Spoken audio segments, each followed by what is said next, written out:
জি, দেখেন এখানে আমাদের অ্যামেজিং একটা এক্সাম্পল আছে। এটা খুবই চমৎকার একটা এক্সাম্পল। তো চলেন আমরা এই এক্সাম্পলটা একটু পড়ার চেষ্টা করি। কি বলেছেন?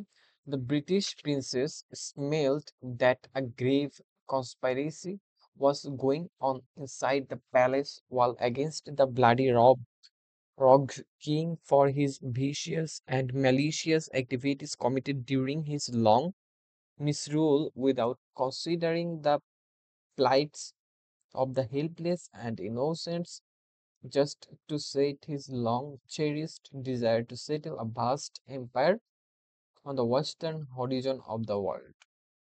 My dear student, সেন্টেন্সটা কিন্তু অনেক বড়। এটা আমরা একটু ভেঙে ভেঙে অর্থ বুঝে পড়ার চেষ্টা করি। চলেন। দ্য ব্রিটিশ প্রিন্সেস, ব্রিটিশ ইংল্যান্ডের রানী স্মেলড মানে গন্ধ নেওয়া না, স্মেলড মানে আঁচ করতে পারা, বুঝতে পারা, বুঝতে পেরেছিল that that a grave conspiracy মানে একটা ভয়াবহ ষড়যন্ত্র was going on inside the palace wall, মানে প্রাসাদের প্রাসাদের অভ্যন্তরে একটা মানে ঘোরতর ষড়যন্ত্র চলছিল against the bloody rogue king. কার বিরুদ্ধে? ব্লাডি রগ কিং এর বিরুদ্ধে, রাজার বিরুদ্ধে। ঠিক আছে? একেবারে রগ কিং বলতে এখানে আহ খারাপ বুঝাইছে, যে খারাপ রাজার বিরুদ্ধে for his vicious and malicious activities, মানে তার জঘন্য এবং নৃশংস অ্যাক্টিভিটিস কর্মকাণ্ডের কারণে কমিটেড ডিউরিং হিজ লং মিসরুল।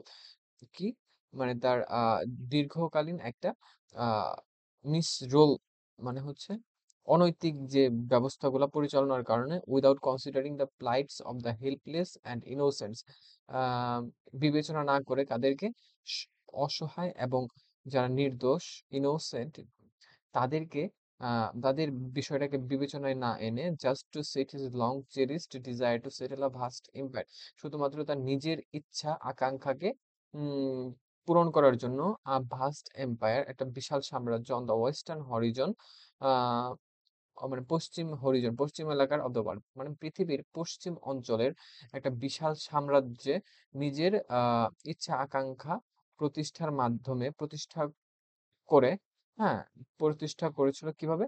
অসহায় এবং মানে হেল্পলেস, যারা সাহায্যহীন বা অসহায় এবং ইনোসেন্টস মানে যারা নির্দোষ তাদের উপর, তাদের প্রতি একটা মিসরুল মানে একটা অনৈতিক নিয়ম নীতি চালু করার মাধ্যমে and vicious and malicious activities, জঘন্য এবং নৃশংস কর্মকাণ্ড পরিচালনা করেছিল যে রাজা, তার বিরুদ্ধে প্যালেস ওয়ালের মানে প্যালেস ওয়ালের মানে সাম্রাজ্যের যে দেয়াল বা সাম্রাজ্যের অভ্যন্তরে একটা কানাঘুষা চলছিল, বা একটা গ্রেভ ষড়যন্ত্র, grave conspiracy was going on, মানে একটা বিশাল একটা ষড়যন্ত্র, একটা ভয়াবহ একটা ষড়যন্ত্র চলছিল। এবং এটা বুঝতে পেরেছিল কে? The British princess. সো ঘটনাটা আশা করি আমরা বুঝতে পেরেছি। তো এখানে দেখেন স্মেলড ভার্বের ঠিক পরেই কি এই পার্টটুকু বসেছে, that a grave conspiracy was going on inside the palace wall against the bloody rogue king for his vicious and malicious activities committed during his long misrule without considering the plights of the helpless and innocents, just to set his long cherished desire to settle a vast empire on the western horizon of the world। তাহলে fine ভার্বের ঠিক পরেই যেহেতু dependent ক্লজটা বসেছে, তাহলে এই ক্লজটাকে আমরা noun pronoun অথবা নাউন ফ্রেজ রিপ্লেস করতে পারি। আমরা বলতে পারি the British princess smelled it, the British princess smelled Rahim, the British princess smelled us, the British princess smelled a Russian actress. So যে কোনো ভাবে নাউন প্রোনাউন অথবা নাউন ফ্রেজ দ্বারা এই পার্টটুকুকে আমরা কি করতে পারছি? আমরা রিপ্লেস করতে পারছি মাই ডিয়ার স্টুডেন্ট। সো এই অংশটা আমাদের হয়ে যাবে নাউন ক্লজ।